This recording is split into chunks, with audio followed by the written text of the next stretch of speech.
Jokowi! Hidup Jokowi! Hidup Jokowi! Tahun 2014, ia datang sebagai harapan seorang rakyat biasa yang menembus tembok kekuasaan. Janji-janji sederhana, merakyat, bersih, dan tak membangun politik dinasti, katanya. Tapi 10 tahun kemudian, janji itu dipertanyakan. Dari belusukan ke pasar, turun ke gorong-gorong, mobil SMK yang laku ribuan, hingga pelemahan KPK, konflik Papua, dan demo mahasiswa yang dibubarkan. Apakah kekuasaan telah mengubahnya, ataukah ini memang bagian dari rencananya? Inilah 18 dosa besar yang ditinggalkan Jokowi, yang bisa mengubah cara kamu melihatnya.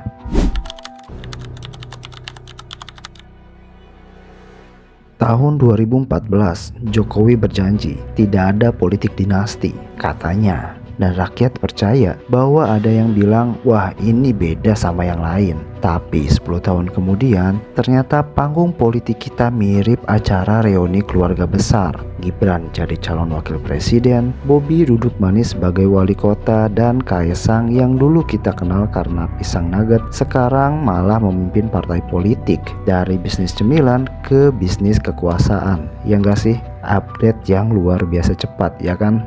Demokrasi yang dulu dijaga mati-matian kini dituduh berubah jadi drama keluarga, kayak sinetron yang gak pernah tamat. Apakah ini tanda evolusi politik yang lebih kekeluargaan? Kursi kabinet nanti disiapkan juga buat cucu. Mungkin 2035 nanti rapat kabinet bisa sekalian arisan keluarga.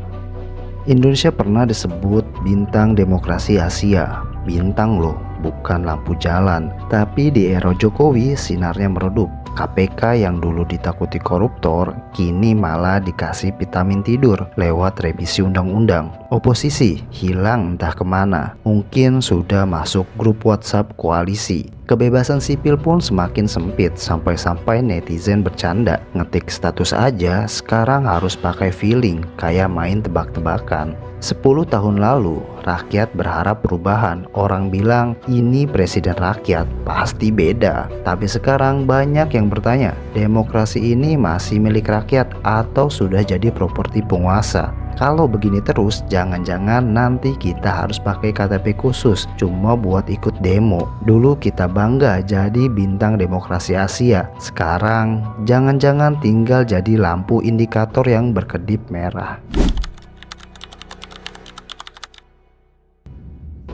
Reformasi 1998 dulu berhasil menjauhkan militer dari politik. Kita semua lega. Akhirnya tentara kembali fokus ke barak, bukan ke birokrasi. Tapi zaman Pak Jokowi, bayang-bayang TNI pelan-pelan masuk lagi ke ruang sipil. Kementerian, BUMN, bahkan jabatan publik. Rasanya seperti nonton film lama yang di remake. Judulnya masih sama, cuma pemerannya beda. Janji profesionalisme perlahan berubah jadi nostalgia orde baru. Banyak yang heran, kok tiba-tiba seragam loreng jadi tren di kantor-kantor pemerintahan? Jangan-jangan nanti rapat dinas pakai aba-aba baris berbaris. Dulu kita ingin pemisahan sipil militer, sekarang malah terlihat seperti reuni keluarga besar yang gak diundang tapi datang bawa panci nasi liwet. Pertanyaannya, ini memang strategi untuk ketertiban atau tanda-tanda bahwa politik kita sudah kehabisan stok sipil yang mau kerja? Kalau begini terus, jangan kaget kalau nanti izin cuti juga pakai istilah komando atasan.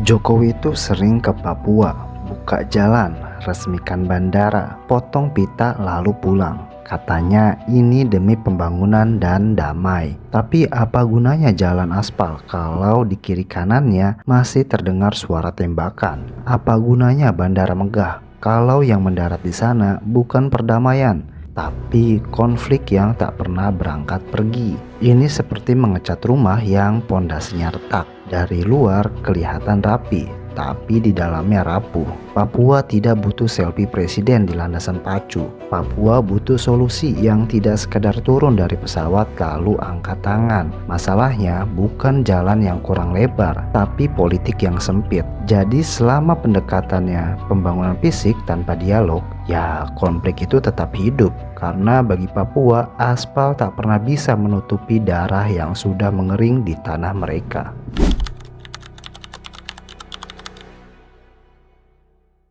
Sekolah tanpa dinding di pedalaman Papua, guru yang jarang hadir, dan akses internet yang minim. Janji pemerataan pendidikan masih jauh dari kenyataan. Apakah revolusi mental pernah benar-benar menyentuh ruang kelas?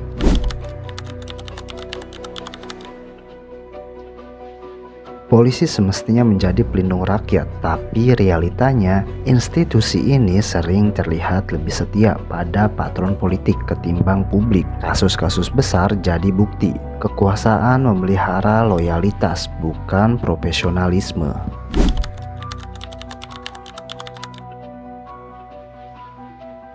Undang-undang yang lahir seharusnya untuk rakyat, namun Omnibus Law dan Undang-Undang ITE justru memukul balik kritik rakyat. Janji Jokowi tentang keberpihakan pada wong cilik kini bertabrakan dengan kenyataan yang kian keras.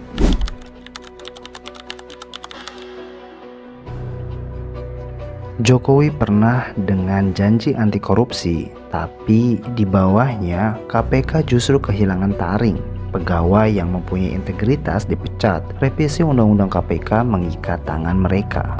18 terlalu too much buat admin bacain. Jadi gini, biar nggak simpang siur dan tetap pakai kacamata data, silahkan baca ulasan akademik yang mengurai bagaimana Tempo membingkai kritik terhadap 2 periode pemerintahan Jokowi. Di sana dibahas konteks, pola framing, sampai isu yang populer sebagai 18 dosa, lengkap dengan rujukan dan analisisnya. Baca pelan-pelan, cerna, lalu nilai sendiri. Kalau ada yang keliru, jangan sungkan kasih koreksi. Yang penting kita tetap kritis. 10 tahun berkuasa, apakah ini prestasi atau tanda bahwa rakyat sudah ditipu oleh kekuasaan? Dari janji sederhana rakyat biasa hingga dinasti politik, pelemahan KPK, dan kebebasan sipil yang terhimpit. Apakah ini kemunduran demokrasi atau memang begini cara politik bekerja di negeri ini? Sekarang giliran kamu yang menilai. Apakah Jokowi tetap jadi simbol harapan atau bagian dari masalah? Tulis jawabanmu di kolom komentar.